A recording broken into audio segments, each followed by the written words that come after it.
Hello, I am Rachel Morgan, a sales coach and trainer who helps you convert your leads into paying clients while also increasing the lifetime value of those clients so that you can retain them for future sales. Today I have Mackenzie with me, who is a messaging and sales mentor whose entire end goal is to help coaches and online service providers have 10K cash months be their minimum while running a business that feels good to them, which is obviously an amazing thing and good feeling that we all want. She studied marketing and sales and business and has grown her own business to $250,000 in under a year, which is so impressive. One of her big achievements has been to get all of her or most of her clients to see six and multiple six-figure years consistently. Talk about impressive for sure.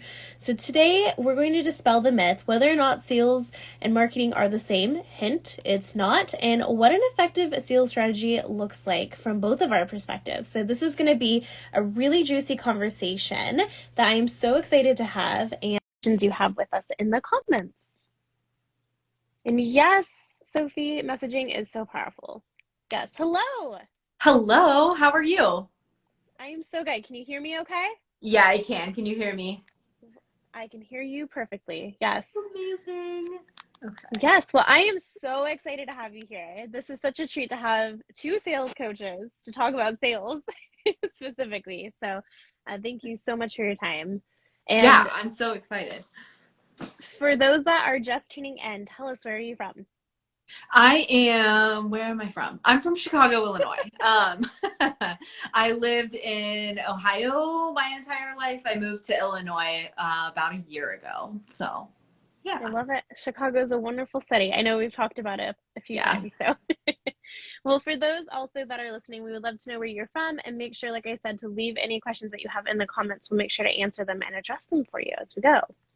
So, since we're talking about sales and marketing, they're often so easily confused. So, I would love to know, like in your own words, what is marketing and what I is it? always really think about like marketing is the thing that helps you see more inquiries coming in. Sales is the thing that helps you see more money coming in. So, you Mm-hmm. have to have both of them, right? Like the Mm-hmm. inquiries aren't gonna pay the bills, which I talk about literally all the time.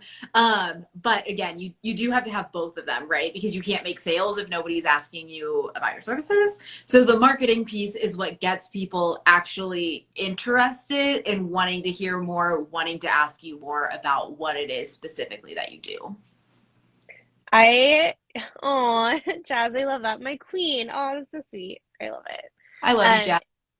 oh, so I love that you said that because that's something that I feel deeply about as well, is that marketing is really what attracts people to you, gets people in the door, right? That's why it's called visual marketing or email marketing, right? Or social media marketing, because it's getting people to see you and be aware of you and visibility. But it's the sales aspect, the conversation, the interaction you have with people that actually gets people to say yes, that gets them to keep coming back. It's the negotiation, it's the communication, right? And so marketing is great. It's great to have leads, but you still got to convert them. You Yeah, got to have one. both, right? You can't sell if you don't have a lead. Yeah, exactly. And I see that happen a lot. Is like Mm-hmm. people spend a lot of time, or people spend a lot of money almost investing into like sales coaching before they even have people interested in like wanting to work with them in the first place, or vice versa. People will spend a lot of money Mm-hmm. investing into marketing and they'll pour all of their money into marketing, Right. but then they're like, I'm not seeing any conversion. Like my conversion rate is zero. Nobody's buying. Um, Right. do you actually know how to take those people from a place of interested to actually signing the contract, paying the invoice, and giving you an actual commitment? Exactly. Yeah. I think that there's a lot of focus. I need to build up my email list. I need to have amazing content. And this will automatically get people to reach out and say, hey, I'm ready to buy. But not necessarily. It's like opening your doors. I always have like analogies for being a person because obviously that's like what I know, and I know that's what you know too. But it's like opening your doors for the day and being like, "Hey, we're open, come by." But as we know, like there's so much more that goes into the conversion factor, and that's where like honing in on your sales skills is really important because you have to understand when people are there. You have to talk with them. You have to make them feel comfortable. You have to build trust, right? Your marketing doesn't do all that for you.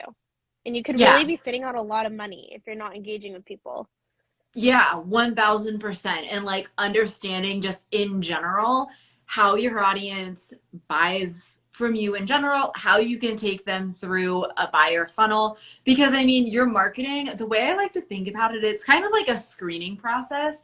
Your Mm-hmm. marketing can pre-qualify and bring people in Mm-hmm. so that you're only the right people are inquiring about your services. And then the way you hold sales conversations, it's kind of like the second interview in a like in a job environment where that's like, okay, like you've made it past the marketing, like this is speaking to you, great. Inside of the second, the conversation that we're having inside of the DMs, this is where the deal is closed. Like we're having the conversation, we're making the negotiation, we're figuring out exactly where you fit in the offer suite. So you really do have to have both. Like that interaction and being able to master the interaction is so important. Yeah, no, I love that. I mean, okay, again, with my jewelry example, it's like, like your window shopping, you might see something in the window and then it makes you come in the store because you want to know more. But it doesn't mean you're actually going to leave with that item in the window. You might leave with something else because once you're in there and you're talking about what you need, it's up to the person who's interacting with you to uncover what's actually happening and why you liked it. Maybe there's something better, right? Yes. Yeah, And that's how you upsell. 1000%. Yeah. So, okay. Oh my gosh, this could be such a good conversation. I definitely want to have it with you, but I think that before we go into like how to get people through your sales funnel, we have to understand like why a sales strategy is actually very important. So I would love to hear your take on that. I have so many takes on this. And I think really what it comes down to is if you don't have a strategy in place, if you don't have a strategy, if you don't have a strategy in place, there's no way for you to repeat it. If you don't know the pieces and the moving pieces, you can't make sales over and over again. I always say like sales should be predictable, sales should be repeatable. There shouldn't be Mm, question if you're going to be making sales because you should have a strategy in place that works for you every single time. But in order for that to happen, you have to understand all of the different pieces of an actual sales conversation. oh, I love that. Yes, knowing that you can always get money when you need it most. We used to have a strategy, I know, in-person sales, and this is actually very effective online. A lot of people don't talk about this, but dialing for dollars, literally picking up the phone and touching base with past clients, seeing how they are, letting them know what's new and what's happening. So it's like, I guess in the online space, that would be sending the DMs, checking in with people, people that you've built connections with, letting them know what's going on in your business and inviting them to participate, right?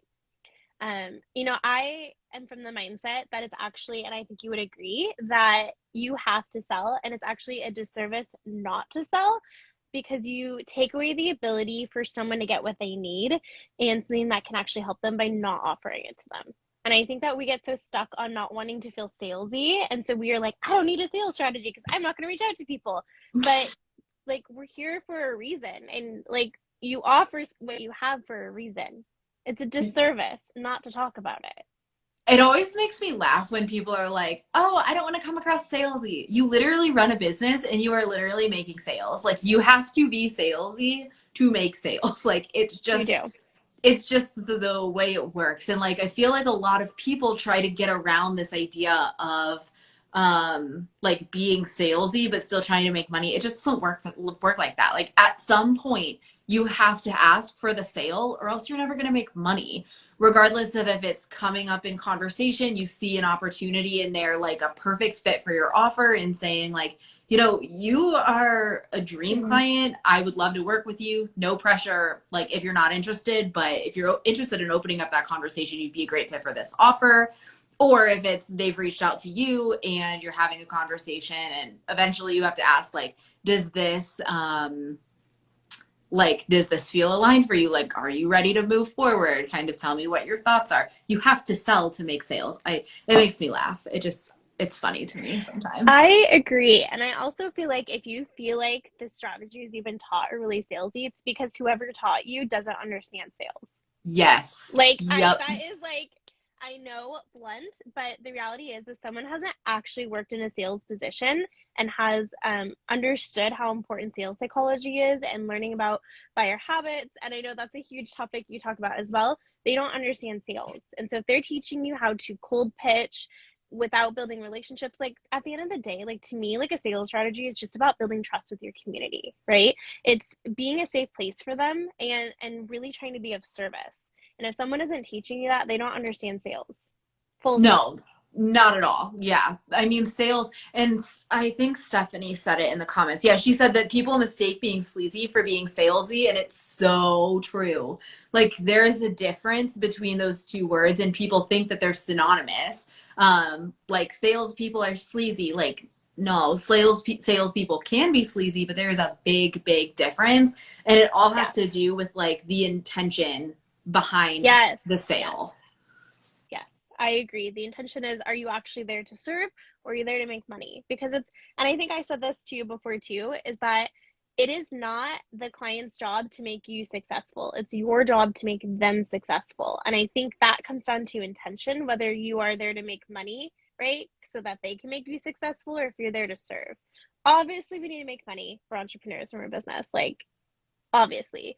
But it's like, why am I trying to make money? Exactly. And I think too, like, word spreads fast in the online community and your reputation is really big. And, you know, I have people all the time that come to me and have sales conversations with me and they're like, oh my gosh, like this conversation was so chill. Like, thank you so much for like not being like super weird about it or super pressuring. And first of all, I think that's really important. The second thing that I think is really important too is like, being transparent and not selling just to make a sale. Like there are people that come and ask me about my services all the time that just genuinely aren't the right fit for what I offer. And I tell them that, like, I'm like, hey, you know, would love to work with you when I have an offer that's right for you. To be completely honest with you, I don't think this is the offer that's going to give you what you're looking for. And it always blows my mind when people are like, oh my gosh, thank you so much for saying that, because I've been in programs before in the past where it just wasn't the right fit. And I could literally tell they were just trying to make a sale. And when you can build a reputation of that way, you're going to make more money in the long run, because then your audience isn't going to be scared to ask you about your services in the first place. Yes. No, I've seen it firsthand myself too, where, you know, especially in the jewelry industry, like people come in and they want something, we don't make it. And it doesn't mean you have to end the conversation. You can say, you know, it's not something that we offer. I can show you what I do have, but maybe you should look over here as well and still be of service and help them. And people really remember that. And they're more likely to return to you, right? Which is a good thing. So it's Yeah, what we want, retention, right? 1000%.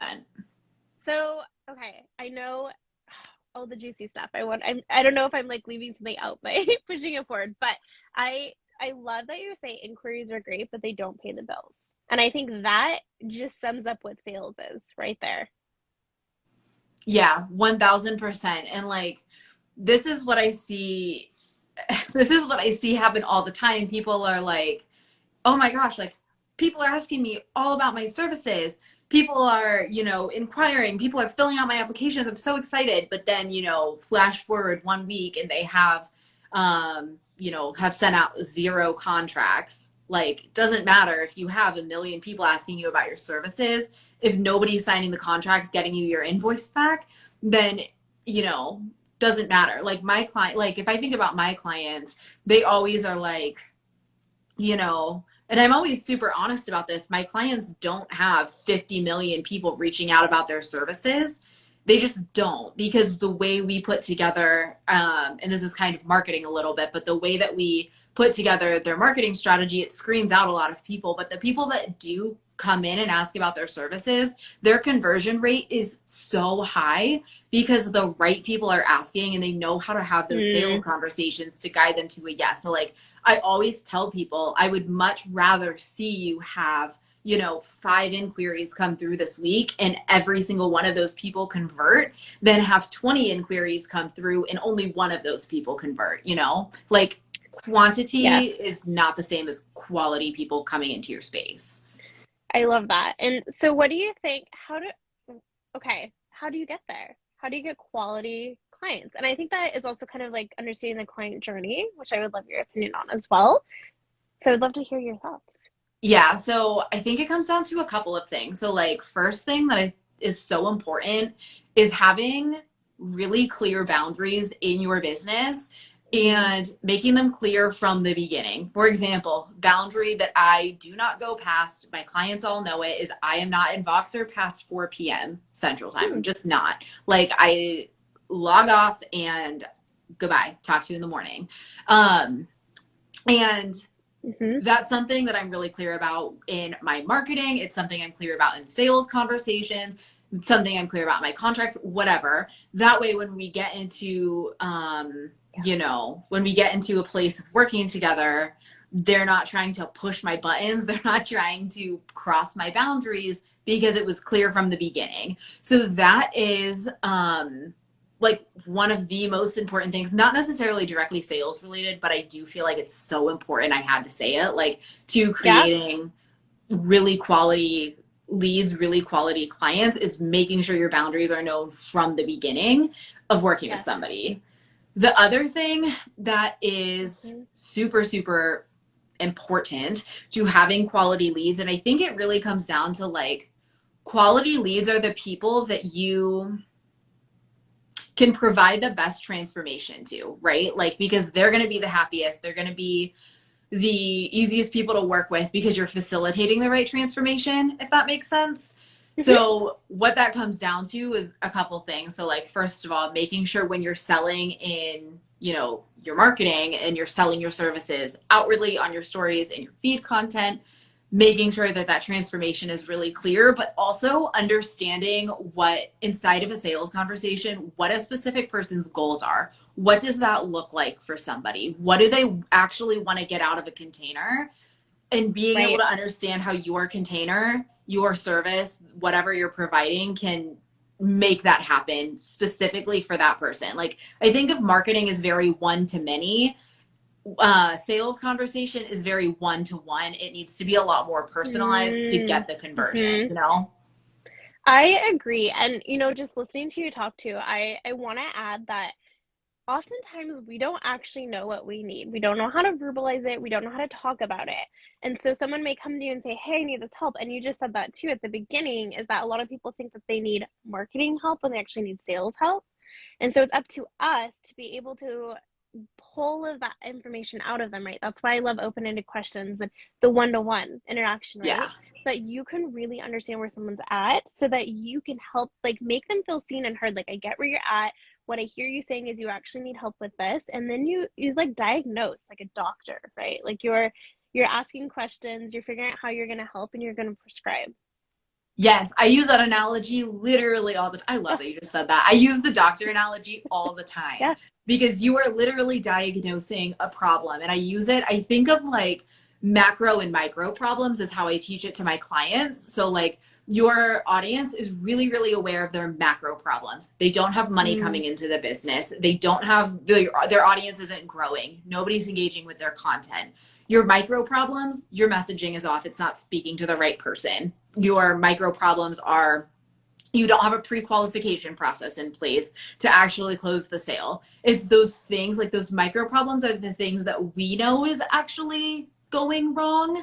But going wrong, I don't really like that saying, but, like, things that need to be adjusted, but it might right. not be as obvious to them. They're just aware of, like, the overall symptom that they're having. I like that. Oh, that was so good. So good. Thanks. Macro, micro symptoms. Um, right. And I think that that is so what you're about too, is about messaging. Yeah. And, like, it sounds like manipulative. It's not, but it's giving people what they think they need, but actually delivering on what they do need. Right. Yes. And not that, like, you're not giving them what they need, but they obviously, if they knew that they needed it, they would be doing it. Right. Yeah, I Yeah. always, like, I say this a lot, but it's like you don't know what you don't know. Like, Yes. you don't even know what, if you don't know what's going wrong, like, you just know that, you want to be making $10,000 every single month and you're stuck at $4,000 and don't know how to make more money. That's all you know. You don't know what's going wrong. You Right. don't know where the problem is. That's where it becomes the service provider, the coach's job to take authority in that conversation and help you figure it out. Like, um, Right. yeah, Analyze. Yeah, Step I back, see. look at it, review, analyze. Yeah. Exactly. Exactly. And I see people have sales conversations all the time and they like step back and just wait for the person that they're talking to like the lead that they're engaging with and talking to be like, okay, this is exactly what I need. But in reality, like the authority is secured when you can help them and you can guide them to that place of awareness and self-awareness. I'm so glad you brought this up. In fact, on one of my posts the other day, someone commented that the power should be in the client or the lead's hands. And I'm like, no, no, no, no, no, no. The power is in the person who's selling. You have to take control, because if you wait for people to say yes, you are going to be waiting a long time, right? And believe it or not, like people end up not doing this, but people, like, a lead wants you to give them a reason to buy. They want you to ask them to buy. They just don't know how to express it. They're literally waiting for you to take that next step. And I see this a lot too. Oh no, am I losing you? Nope, Do you hear I'm me? here. Okay. I like froze for a second. So hopefully everyone can still see. But a lot of salespeople think that they've asked for the sale when they haven't. And that's a huge part of learning your sales skills. Yeah. I don't know. Did you catch that? It froze again. No, Okay. am I back? Ah, we were doing so good. Okay. Wait, you're back. Am I back? Yes. Okay. Maybe I'm freezing. I don't know. Sorry, everyone. That's okay. Am I Okay. back now? Okay. Yes. Okay. Hear you. Yeah, I see this all the time and like, and I think what ends up happening is people think that it's like, I think it comes back to this idea of like they don't want to be salesy, so they try to go for the soft sell, and then it becomes really unclear to the person you're selling to of like what's actually happening, and then that's when you run into the issue of being ghosted or people don't respond to your messages, because then you're at a point in a conversation where nobody actually knows what's happening and nobody actually knows like what the next step is. You need at some point to come into this place of like, let's work together. You over, I would love to do this with you. And getting to that place of hard selling to them. Obviously, you have the trust and the, you know, this is the right offer, like all those things, but it happened. Like you have to go in for the hard sell, you know? I agree, and it's it's refining and understanding your verbiage. It's having, Yeah. it's like, it's just communication, right? It's knowing, like, sales is a language, and just like any other language, you have to learn it, you have to practice it, you have to understand why you're saying the things that you're saying, and you have to understand the psychology behind it. And it's not a bad thing, right? It's just learning people. I mean, I think you would agree, we sell all day long, when we're talking to someone about what to have for dinner, right? Or convincing people to get something done for us. Or like, I know right now, I'm having to follow up with some people about something, like telling them why they need to do it for you. And so effective communication is really an important skill to learn in life.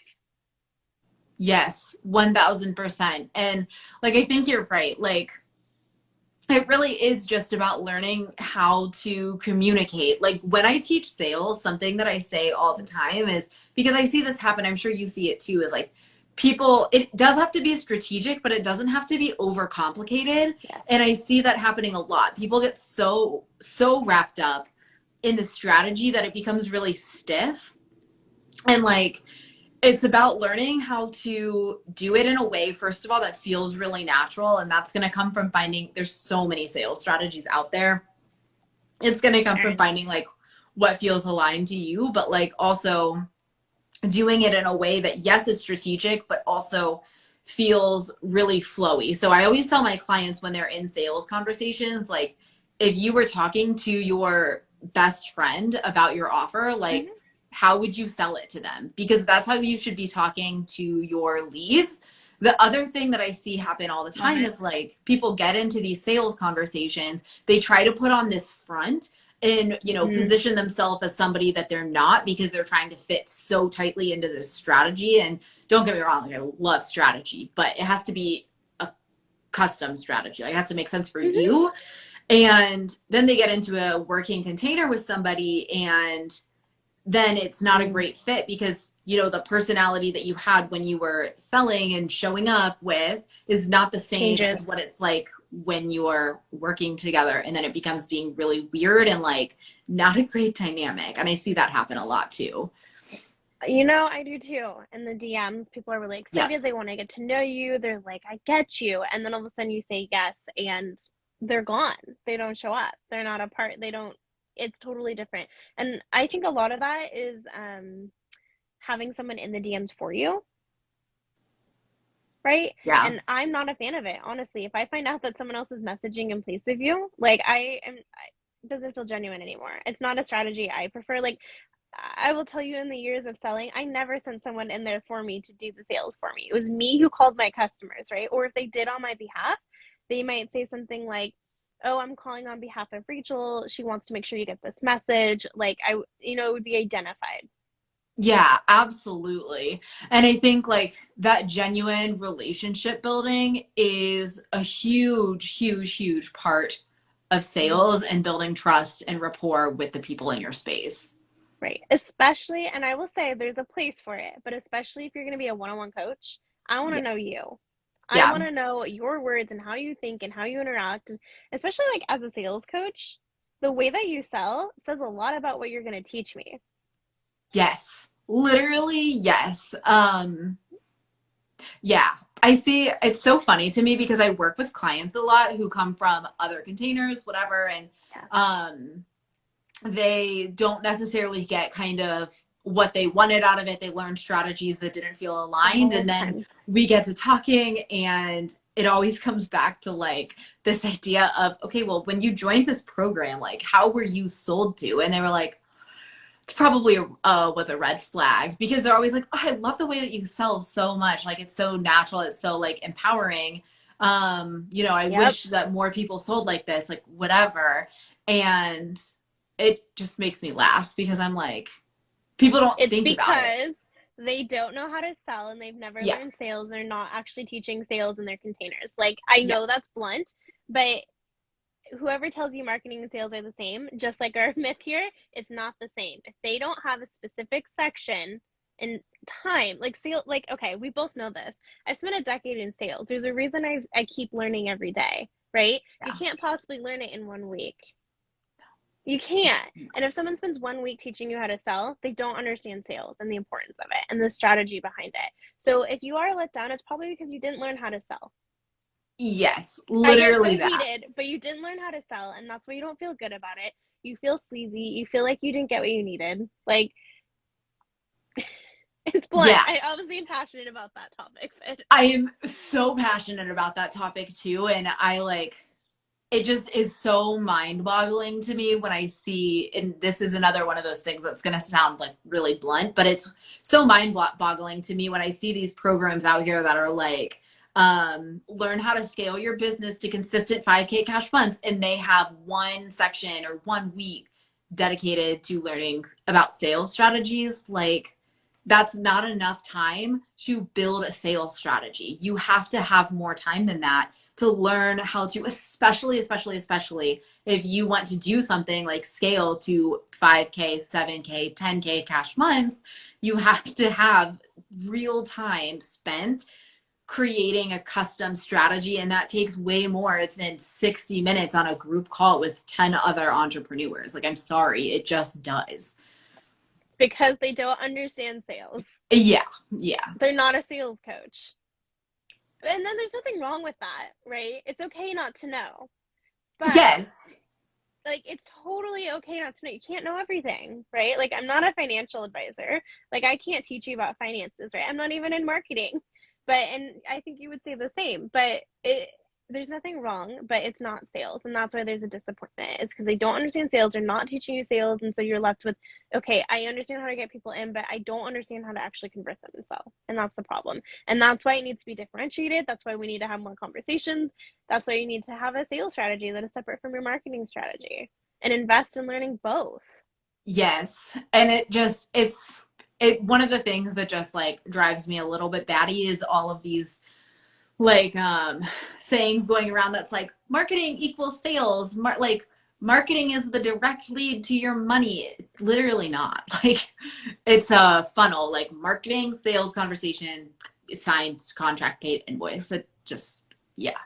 Yeah. I love that. And I've seen over the years too, like you can make sales through marketing. Don't get me wrong.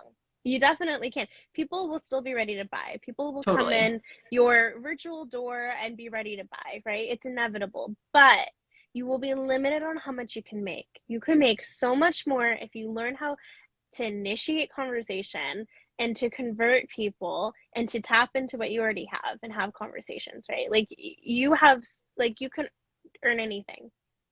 100%. And like, literally exactly what you said. There will be people that will come, they'll see your content and be ready to buy. If you think about people like, if you think about like the 4 buyer types, for example, a driver Yes. buyer can see your content, an analytical buyer can see your results and just go apply. But then you have your more like expressive buyers, your more amiable buyers. They need that touch point with you. They need to have a conversation, have some face-to-face interaction in order to want to actually put in that application and work with you. I love the drive buyers because I know that term. We used to use that all the time. The people that just drive by and see what you're about, right? Like, oh, I haven't heard that in so long. Yes, Yep. no, I think that, oh gosh, we could have so many conversations, Mackenzie, but just like what you said, like there are different buyer types and understanding how people buy. And just because you buy a certain way does not mean that someone else is going to buy the same way as you. And so you have to know how to identify certain characteristics on what people need. It's just Yeah. like an appreciation language, right? Like learning someone's communication style is very important. 1000%. Yeah. Learning how somebody and being able to identify the type of person you have in your audience, so important. And I promise you, like 100% of the time, if you can identify the types of buyers you have in your audience and how they buy, will increase the amount of money you make inside of your business. Hmm. I say this too about generations. They shop differently as well. A boomer versus someone that's a millennial, right? Yes. And so the Yeah. way that you initiate conversation with them has to be different, even within that as well. And so, that just goes into sales psychology, right? And so much more. I love that. So I talk about it a lot clearly. But okay, I think the only thing, like, I don't know if we're missing any other point that you wanted to bring up, but I know you talk a lot about the client journey. You talk a lot about funneling people through. I know that we've also talked about client retention, but I don't know, is there like any point that I missed that you like definitely want to make sure you want to bring up as one final thought? I feel like, actually, okay, one thing that I just have to say as a sales coach, because if not, this is just knowledge I like to spread across. Um, Stop downselling people because your initial offer was too Mm, expensive. Sometimes it's better to wait until they have money to invest into the offer that's right for them, and mm, actually are at a place to invest into them. I see way too many people downselling people as soon as they get a money objection into offers that don't actually mm, facilitate the transformation that they need. Sometimes it's just better to, first of all, like handle the objection if that's something you're into, but also sometimes it's better to let them wait and join next round. Not everybody needs to be downsold. And I had to say that. I had to share my piece on that because I see it happening far too much, especially in this online space, and it drives mm. me bonkers. I think that goes back to what I said at the beginning. It's a disservice not to sell the right thing to someone, 100. right? Even if it means they have to wait for it. And maybe they need it right now and they just don't know how to make it work. Maybe you have to guide them on how to make it work, Yeah. right? Um, or maybe they have to wait a little bit longer. But, obviously you don't want to pressure someone to spend money that they don't have either, or, Right. to be in some serious issues financially. But sometimes they do have the money, and that comes down to money mindset and scarcity mindset. And money is a very emotional thing for a lot of people. We see that when they talk about price, right? Like downsizing your price. And so sometimes you just have to like show people it doesn't have to be scary to let go in order to receive. Yep, Right. 100%. I will say the one thing that I want to kind of add to that is that we often see following up as only being follow up for leads, that we forget to follow up with the existing and past clients we have in order Yeah. to get them to come back and buy again. And so I think that plays into what you just said about not giving up on people just because they didn't say yes now. It doesn't mean that they won't say yes later. They could literally come back to work with you in a year and you don't know who they know. I recommend people all the time. People will come to me and say, wow, I can't believe you still thought of me months later and brought me a client. So there's still money to be had with every conversation you had. It might not just be from that one person. And so my little saying, since you have yours, is to always celebrate and congratulate everything with people. So that's a great way to follow up, is to celebrate moments with them. Maybe they just launched something. Reach out and congratulate them for doing the hard thing on their first launch, if it's a first launch. Maybe they just bought a house. Maybe they just got married. Maybe they just had a kid. Maybe they went on this really cool vacation. Like, celebrate and congratulate these moments with them, because it will really stand out. And just like you would with a friendship, like, you're gonna celebrate those moments with your friends and your family, and you're gonna be excited and you're gonna engage and comment. And like, again, like, just because they're not ready now doesn't mean they won't be later. So don't give Yeah. up. Yeah. Keep reaching out. I love that. Some of my no's have come back and become my highest paying yeses. And that's typically because, okay, one more thought. I have so many thoughts with you. I know, time. People, when they reach out to you, are looking for an answer. And if they're not getting it from you, they're going to get it from someone else. Trust me, you're not the only one that they're talking to. That's why sales skills are so important in asking for the Yeah. sale. But if you can show that you are genuine and you follow up and you keep in contact and you're the same person you are in those conversations that you are outside of them, they will pick up on that when they start engaging with other people and talking. And when the decision comes down to it, they are going to remember the one that stood out, which can be you if you follow up and you take interest, Yep, right? And that's why 100%. they come back to you. That's why they're ready to spend money with you. Yeah, exactly that. I love that. So, well, Mackenzie, thank you so much for being here. I love this. I feel like we literally could like have a million conversations because This we're could very literally aligned. go on for hours. It really could. It really could. I see a future one and a future live for us. But how can people find you if they want to learn more about you? I am obviously on Instagram at Biz Coach Mackenzie. I also host a podcast. It's the Wine and Wine podcast. We talk about business, super unfiltered, the reality of business. So Love it. go check that out. It's a great time over there. And I also have a Facebook group. So if you want the invite to that, let me know and I can send you the link. I might need to be in your Facebook group myself. So Okay, I'll send you the link. I love it. And I'm going to have to look up your podcast now too. And I love that it's unfiltered. I think we need to have more conversations about that. So yeah, we're relatively new. We launched in the beginning of April. So we're growing, but there's a lot go support lined Mackenzie. Up. Yes. Yeah. All right. Well, thank you so much for being here. And definitely go check out Mackenzie. From what I've seen, you're a very genuine person. And I know that you really do care about your community and your clients and the results that they get. And you're very results driven, which is very important. So you're a good one. You're certainly a gem in this space. So thank you for taking your time today to chat with us. And yeah. Thanks, Beauty. I'll talk to you later. Bye, guys. Right, bye.